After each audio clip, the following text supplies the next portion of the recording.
বাংলাদেশের ঐতিহ্যবাহী জামদানি শিল্পের প্রাণকেন্দ্র হিসেবে পরিচিত রূপগঞ্জের নওয়াপাড়া জামদানির হাট। প্রতি শুক্রবার এই হাটে হাজার হাজার ক্রেতা বিক্রেতার আনাগোনা হয়ে থাকে।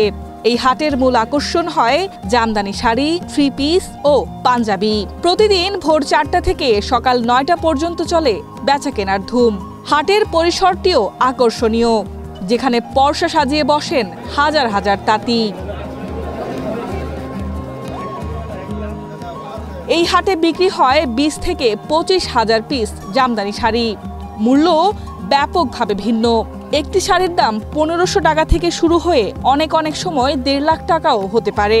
এদিকে রূপগঞ্জ, সোনারগাঁও, কাজীপাড়া, মংলাপুর সহ বিভিন্ন এলাকা থেকে তাঁতিরা এসে তাদের শাড়ি বিক্রি করেন এই হাটে।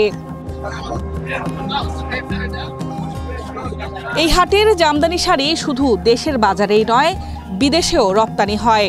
ভারত, পাকিস্তান, নেপাল, শ্রীলঙ্কা কিংবা সৌদি আরব অথবা লন্ডন সহ বিভিন্ন দেশে রপ্তানি হচ্ছে দেশীয়ই জামদানি। তবে বড় একটি সমস্যা এই হাটের জামদানি ব্যবসায়। ইজারা না থাকায় এখানকার দাম অন্য জায়গার তুলনায় অনেক কম।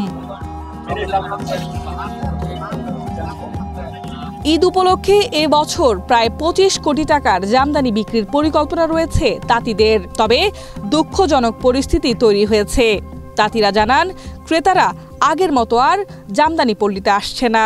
নিম্নত মনে করেন 7 দিনে একটা শাড়ি হয়, একেবারে কম সময়ের ভেতরে।